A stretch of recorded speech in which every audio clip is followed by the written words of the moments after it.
There we go. There we go. What is up, my friends? Welcome to Flippin' Bats, where ALCS Game 7 just wrapped up. What a legendary ALCS. The Toronto Blue Jays are heading to their first World Series since 1993. What a game. What a series this was, from game 1 to game 2, and the Mariners winning both on the road. Absolute chaos. Man, this was an awesome series to watch. Appreciate you all for watching and listening and hopping in here after that game. Look, this series was simple. The Mariners couldn't get it done. The Mariners were here because of their pitching, and they're going home because of their pitching. You can talk about all the mistakes that were made, and I think some managerial moves that weren't properly made, and not going to Munoz there in the 7th when George Springer hit that home run. It's all null and void. The Toronto Blue Jays win, and they are heading to their first World Series since 1993. What a game. Truly, a well-pitched game on both sides. The big blow was off the bat of George Springer there in the 7th inning when he hits that home run. We're going to talk all through Game 7. We're going to talk through the ALCS and the NLCS and the Shohei Ohtani game, because the other day after Game 4, which was the Shohei Ohtani game, I said, I think this is the greatest postseason game of all time. And it's a strong statement. And then I said, I think this is the greatest game of all time, and the greatest athlete, the greatest performance ever from an athlete. But I did some diving in to the greatest postseason performances in Major League Baseball history, and I've put together my top 5 list of the greatest moments. So we will see where Shohei ends up on that list. But the Mariners are heading to the World Series. Look, this game here tonight was simple. I thought George Kirby pitched really well. I thought Julio Rodriguez stepped up. Josh Naylor was fantastic in the playoffs. Cal Raleigh's the MVP of, in my opinion, the MVP of the American League, but he's certainly the MVP this year of the Seattle Mariners. But Julio Rodriguez is the Seattle Mariners, and he stepped up in the biggest game in franchise history. The Seattle Mariners have never been to a Game 7.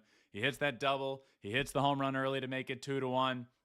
And then just the big blow came off the bat of George Springer hitting that home run. I can't, for the life of me, figure out why Dan Wilson did not go to Andres Munoz. He's your guy, and I get you can say he's not going to pitch 2 2/3 innings. He wasn't going to go the distance. The game, to me, felt like it was right there in the 7th inning. The game felt like that was the moment in the 7th when you go to the bullpen, you take out Brian Wu, you go to the bullpen, and you didn't go to your highest leverage guy, your best pitcher. And now we're sitting here at the end of the game and looking up and saying, okay, your best pitcher wasn't in the game's biggest moment, and it cost you your first ever chance at going to the World Series. Vladdy Jr. was absolutely incredible this series. Absolutely incredible. Only players in MLB history with a 10-game span in a single postseason of at least hitting 440 with 6+ homers. In 2004, Carlos Beltran. In 2025, Vladimir Guerrero Jr. He had 6 homers and 2 strikeouts so far this entire postseason. 6 home runs compared to 2 strikeouts. Vladdy Jr. is on an all-time heater right now. His final out of this game on that absolute rocket to left field that almost took Randy Arozarena's glove off. There was the play early in the game that was a big talking point with Josh Naylor singling in the first run of the game, and then that double play ball. If you weren't watching, what happened is he was on first base, ground ball, routine double play. Guy steps on second base and goes to throw, but Josh Naylor in the baseline jumped up, and the ball hit him like in the helmet, back of the neck area, and he seemingly intentionally jumped up in the way of it. So it really became this talking point. The batter was originally called safe at first, and then the umpires got together, called out Naylor, who was out from the guy stepping on second base, and then called out the runner on first. So this became a big talking point in this game. What is the rule? Maybe he was in the baseline. He was doing everything fine. Here's the simple answer, is this rule. MLB Rule 6.01a. Any batter or runner who has just been put out or any runner who has just scored hinders or impedes any following play made on a runner, such runner shall be declared out for interference of his teammate. So the runner on first was called out. I saw a lot of people saying it was a dirty play by Josh Naylor or an unfair play, and here's all I have to say about that. Just because it's illegal and against the rules does not mean it's dirty. Okay, Josh Naylor attempted a play. He knew the guy running was going to be out. He tried to get in the way of it intentionally. Umpires got the call right. They called it out. Wasn't dirty. I respect the effort. Honestly, the effort was hysterical, but he's out. That's the end of that play. Look, George Springer once again becomes a postseason hero with a home run passing Bernie Williams. Bernie Williams was 4th all-time on the postseason home run list. George Springer has now officially passed Bernie Williams for 4th place on the all-time postseason home run list. Man, what a moment. What a game. First 2 games of this series go Seattle's way on the road in Toronto. They go home, they lose the first 2, and you just think, okay, one, when it went back to Seattle, you thought the series was wrapped up. The Seattle Mariners had it in their grasp. They blow it. They find a way to win a Game 5, and then they lose the last 2 on the road. Man, this is a tough one. If you're the Seattle Mariners, if you're a fan of the Seattle Mariners, this was your series. You win the first 2 on the road. You're 2 wins away from going to your first ever World Series in franchise history. And the reason you're here, the reason you got this far, the starting pitching, is what blows it in the end. It just multiple games where the bullpen or the moves that were made in the bullpen end up costing them, and that's why we're sitting here now with the Toronto Blue Jays heading to the first World Series in 32 years. Again, Vladdy Jr. has been fantastic. I know I talked about him earlier and the history that he's in, but George Springer, unbelievable. Let's not forget a couple days ago he took a heater to the kneecap and had to be removed from the game because he couldn't even walk. And then ahead of Game 6, his manager goes to him, and George is essentially like, get out of here, man. I am playing. And then he's the hero in Game 7 for the Toronto Blue Jays, who haven't won a Game 7. They're like 0-7 in their last Game 7s. They've been absolutely atrocious, and they got over that curb. They got over the hump. This team is firing on all cylinders. We'll talk about it at the end, how they match up against the Los Angeles Dodgers, who are now packing their bags and getting ready to head on a plane to Toronto. Big swing for the Blue Jays, or big swing for the Dodgers as well, who now have to travel. They were thinking they would get a home start. Well, they're now the lower seed with the lower record in this series, so they will not be the home team. But we're going to talk about how the Blue Jays match up with the Dodgers, how each team would have matched up with the Dodgers, but it is the Blue Jays in the end that are advancing to face the Los Angeles Dodgers. I think they have a good chance. We're going to talk about it in a little while. But this team can hit. This team's playing baseball the right way. They've been pitching well enough, but this offense is a force. And they get to start this series. They get to start the World Series at home. Watch out for the Toronto Blue Jays. Really cool to see them. Really cool to see Vladdy Jr. Put the team on his back. And look, I am literally recording as the game is finishing up. So I do not yet know. I am strongly assuming. Actually, I was going to say, I guess Vladdy Jr. is an ALCS MVP, but it might have gone to George Springer. If that has been announced as we speak, I know I'm doing this episode live, so if you're in the chat watching live, please let me know if the ALCS MVP has been announced, because it's either going to be George Springer or Vladimir Guerrero Jr. George Springer for the moment, though, man, it's tough to go either way. These guys are firing on all cylinders. Let's see. We're going to check real quick who the ALCS MVP is, see if it is announced. Vladimir Guerrero Jr. is the ALCS MVP. He's been, this is what I thought. I thought last second they might give it to George Springer for that homer, but this is the right move to give it to Vladdy. Absolutely incredible ALCS for him. I'm excited to see what he's going to do in the World Series, but he put the team on his back. And now they go. They are facing the Los Angeles Dodgers, who swept in the NLCS, which brings up an interesting conversation. The Dodgers swept in the NLCS. The Blue Jays went to 7 games in the ALCS.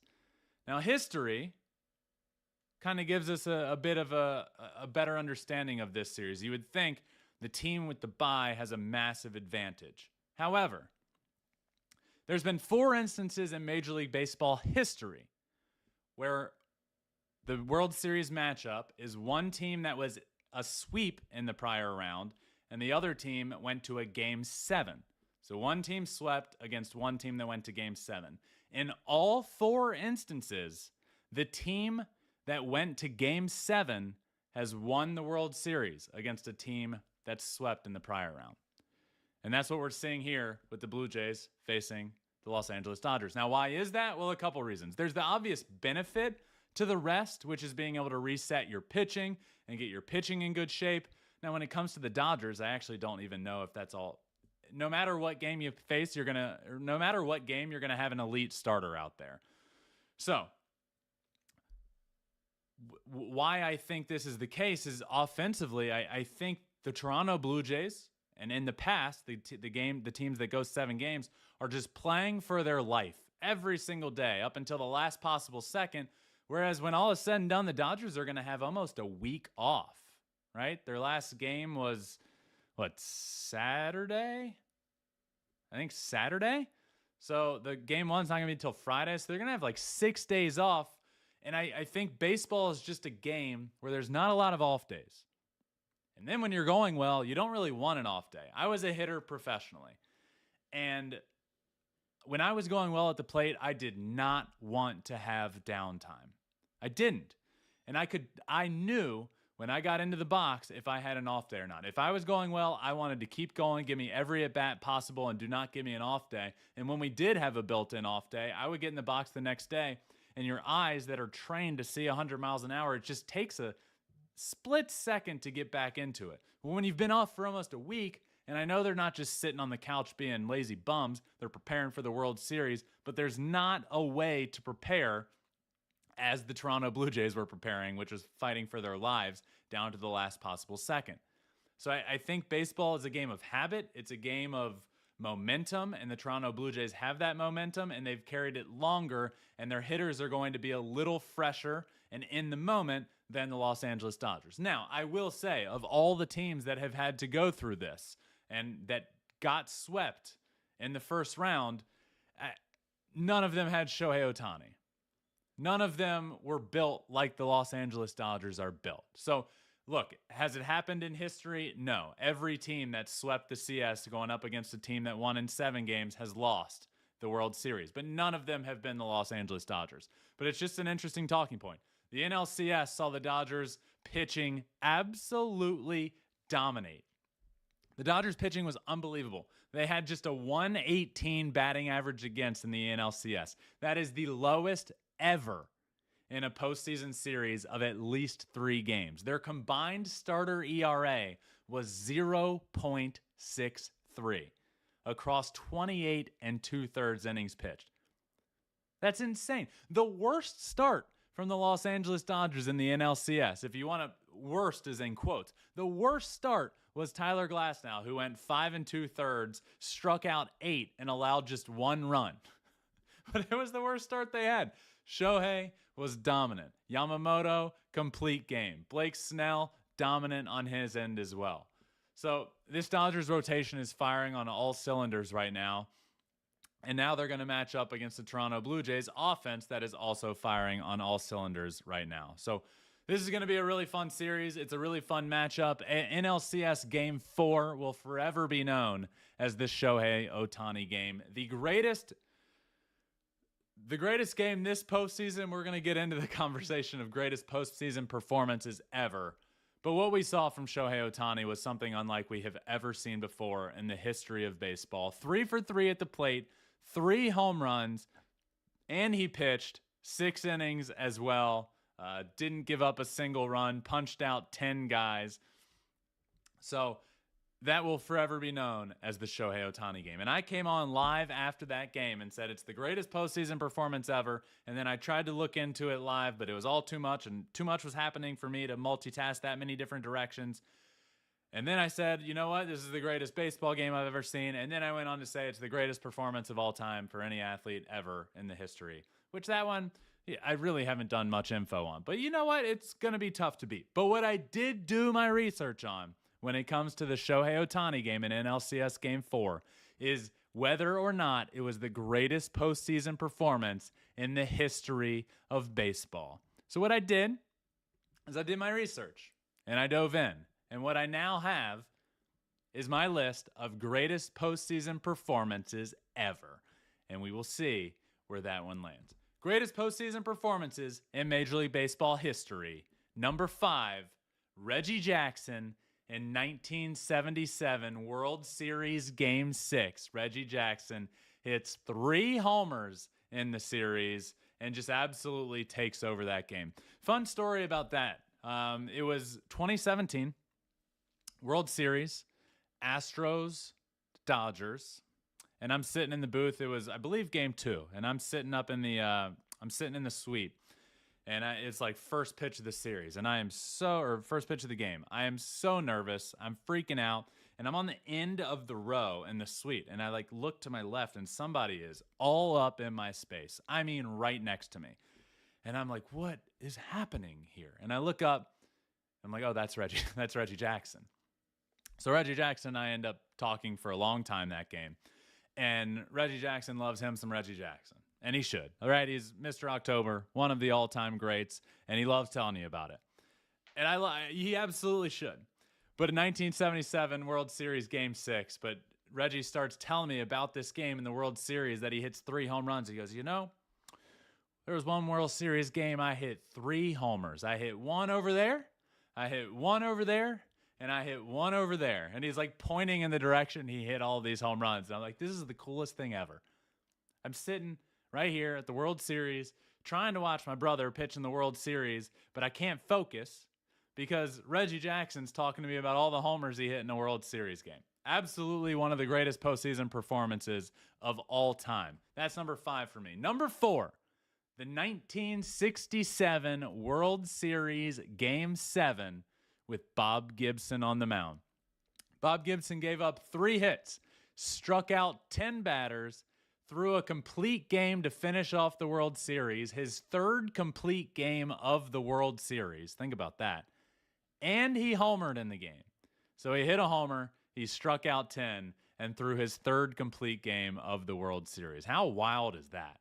At number 3, I'm going Jack Morris in the 1991 World Series Game 7. Now, this isn't exactly part of the performance, but he won Game 1. He got the no decision in Game 4. And then in Game 7 of the World Series against John Smoltz and the Atlanta Braves, Jack Morris threw 10 shutout innings to win the World Series. No one since has pitched more than 9 innings in a postseason game. 10 shutout innings in Game 7 of the World Series to win it. Jack Morris at number 3 on this list.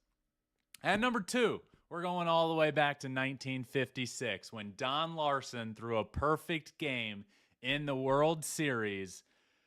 It was a loaded Dodgers lineup, 5 future Hall of Famers in that 1956 Dodgers lineup, and it was the only ever postseason no-hitter until Roy Halladay in 2010. And he threw a perfect game. Absolutely remarkable. Perfect game in the World Series. You would think that tops the list. But that brings us to the number 1 greatest postseason performance in Major League Baseball history. And it is hands down Shohei Ohtani in Game 4 of the NLCS. 3 home runs at the plate. 3 for 3, 3 home runs. 10 strikeouts on the mound, only 2 hits given up, and 0 runs. We're not just talking any home run. We're not just talking 3 home runs. 1 went out of Dodger Stadium.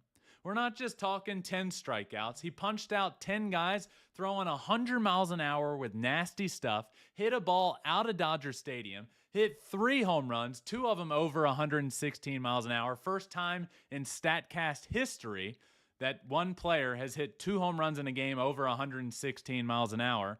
Look, it's hard enough. It's hard enough to hit 3 home runs in a game at any level. Little league, middle school, high school, college ball. I hit 3 home runs in a game one time in college.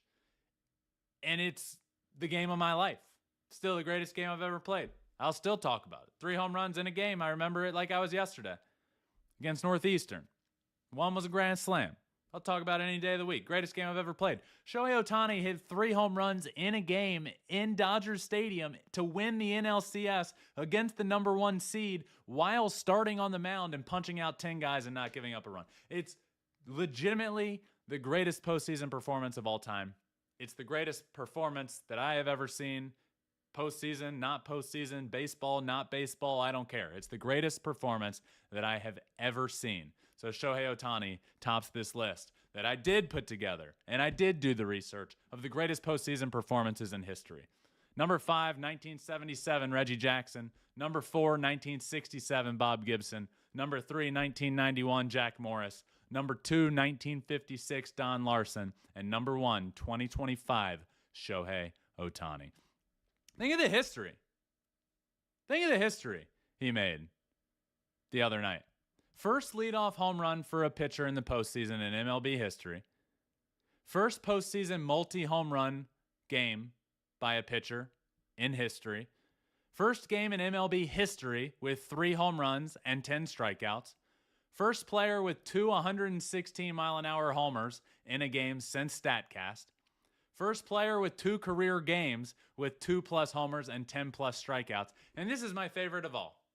Shohei Ohtani became the only player in MLB history to have at least 3 home runs and at least 10 strikeouts in an entire postseason career. And he did them both in one game. Think of that. Only player in baseball history to have at least 3 home runs and at least 10 strikeouts on the mound in postseason history. And he did it all in one game. I will continue to say this. I've talked about Shohei Ohtani ad nauseum for 5 years.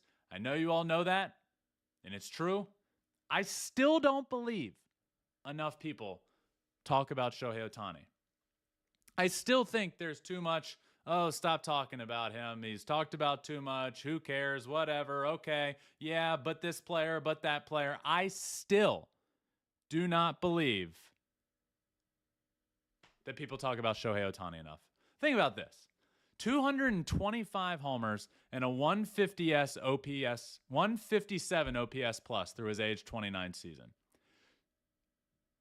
I mean, only 50-50 player in MLB history. Multiple MVPs.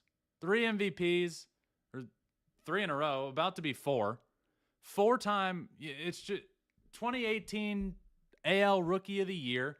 Largest contract in pro sports history. Nearly won the Triple Crown in 2024.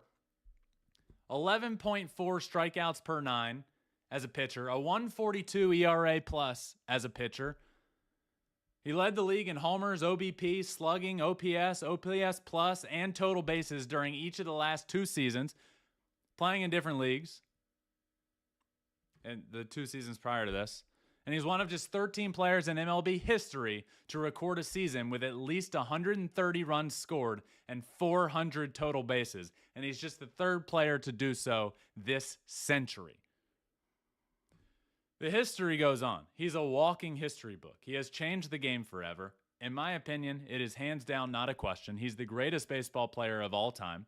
He's doing it against pitchers that are nastier than they've ever been in baseball history. He's dominating on the mound. He's your favorite player's favorite player. He's the greatest we've ever seen. I still don't believe that Shohei Ohtani is talked about enough. NLCS Game 4, forever the Shohei Ohtani game. And it put the Los Angeles Dodgers in the World Series once again, where they're trying to become the first team to go back-to-back in baseball since 2000 when the Yankees did it, which also brings me to an interesting question and something I want to bring up because I've seen it a bunch out there over the last couple of days, is the Dodgers are ruining baseball. The Dodgers can't win. The Dodgers are a super team. This is terrible. Baseball needs a salary cap, and I do want to talk about that for a second because I totally believe all of that is wrong. People saying that the Dodgers are a problem and are bad for baseball are completely wrong. The Dodgers are not the problem. Other teams are the problem. The Los Angeles Dodgers spend about 75% of their revenue and put it back into the team, whereas the majority of the rest of the league is about in the mid 30%. About 35% is the league average on what is put back into the team. I know not every market is Los Angeles. I know the Los Angeles Dodgers make more money from TV revenue and being in Los Angeles, and their ownership group. I get all of that. But what you can't deny is that they take about 75% of their revenue, which is more than double of most everyone else, and put it back into the team. The other teams are the problem.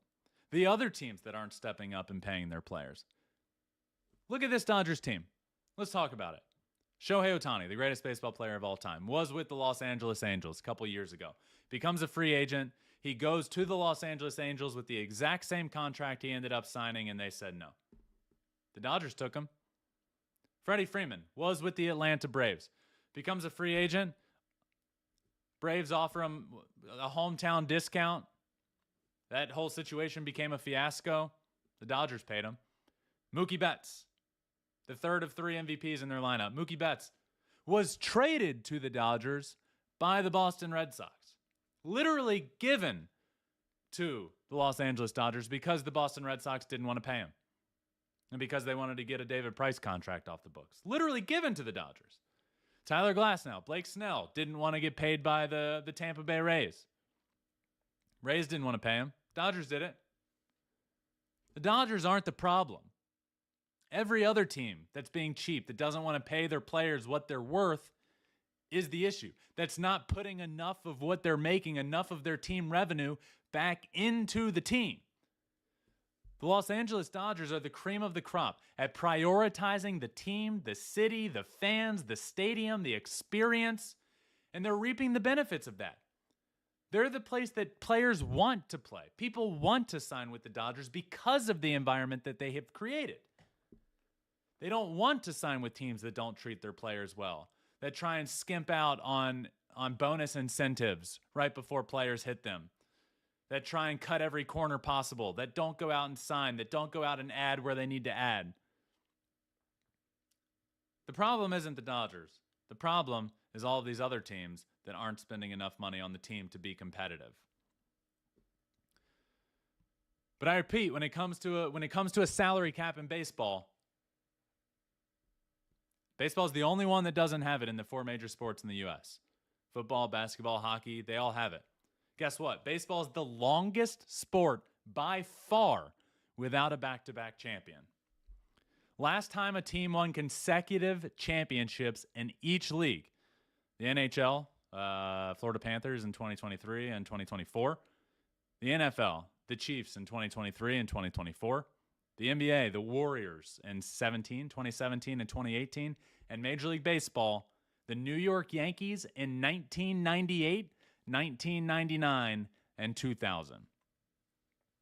Number of consecutive champions in the last 30 years. NBA, 5. NHL, 4. NFL, 3. Major League Baseball, 1.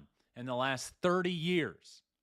So what's the reason for crying about this salary cap and all this? No, we just need teams to spend on their team and on the experience and on putting it back into the team. There isn't a problem until there is one. There isn't one in baseball. In fact, less than any other sport.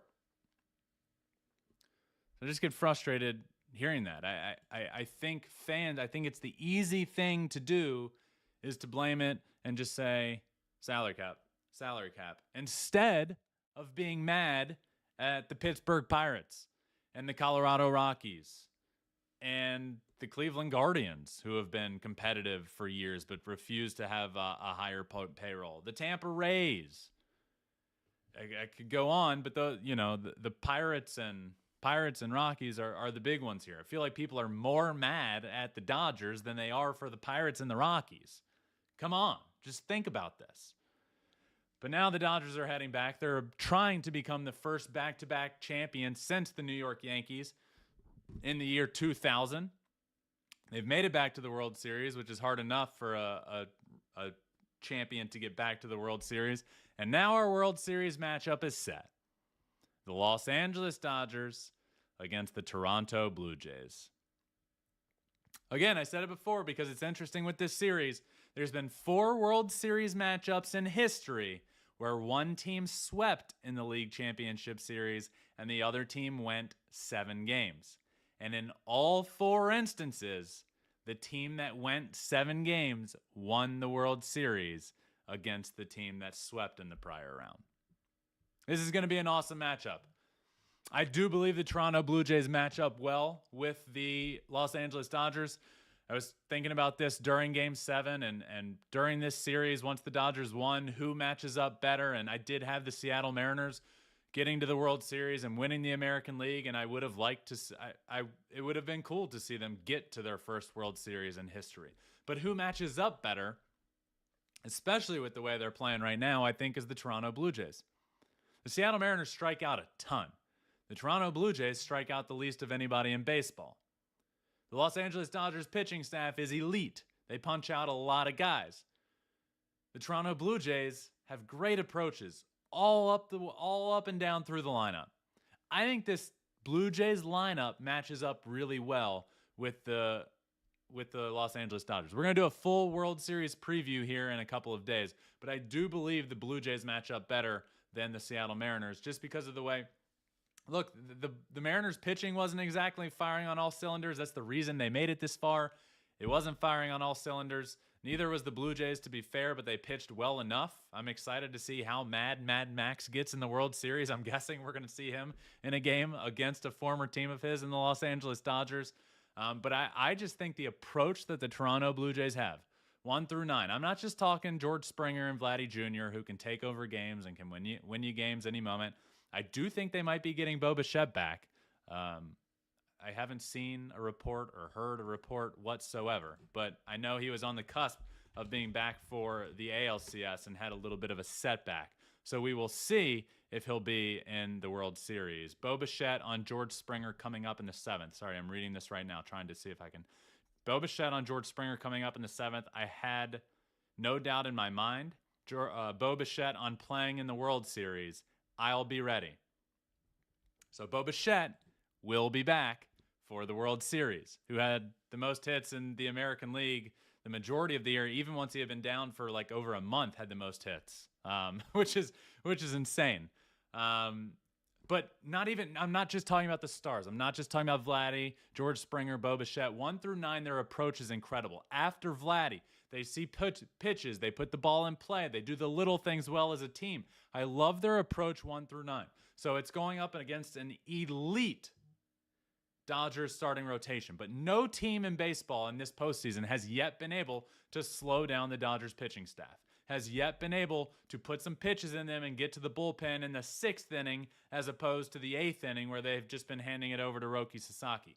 This Blue Jays offense is different. They put pitches in guys. They have great approaches. They don't strike out much.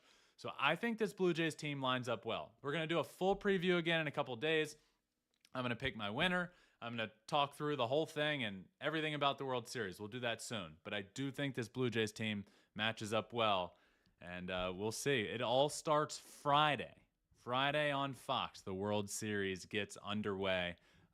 If you are here live in the comments or if you're watching afterwards, I would love, if you're watching on YouTube, please leave a comment letting me know who you think wins the World Series and in how many games.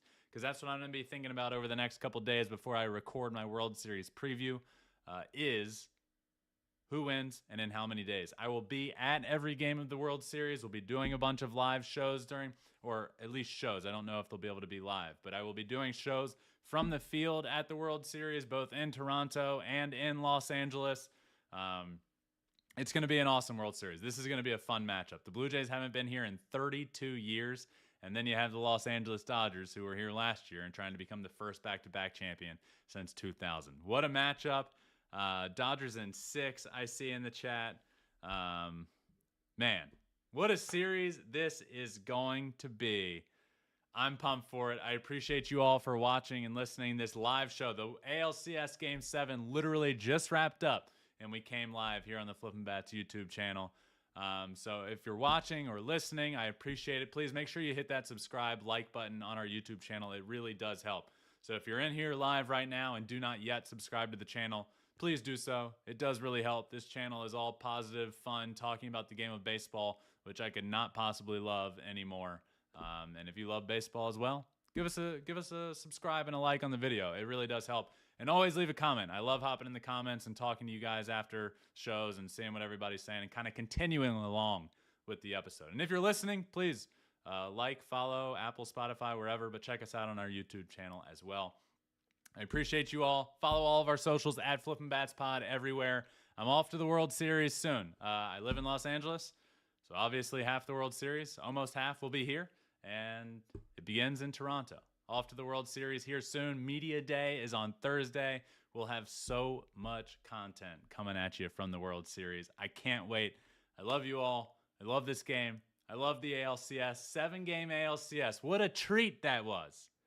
What a treat.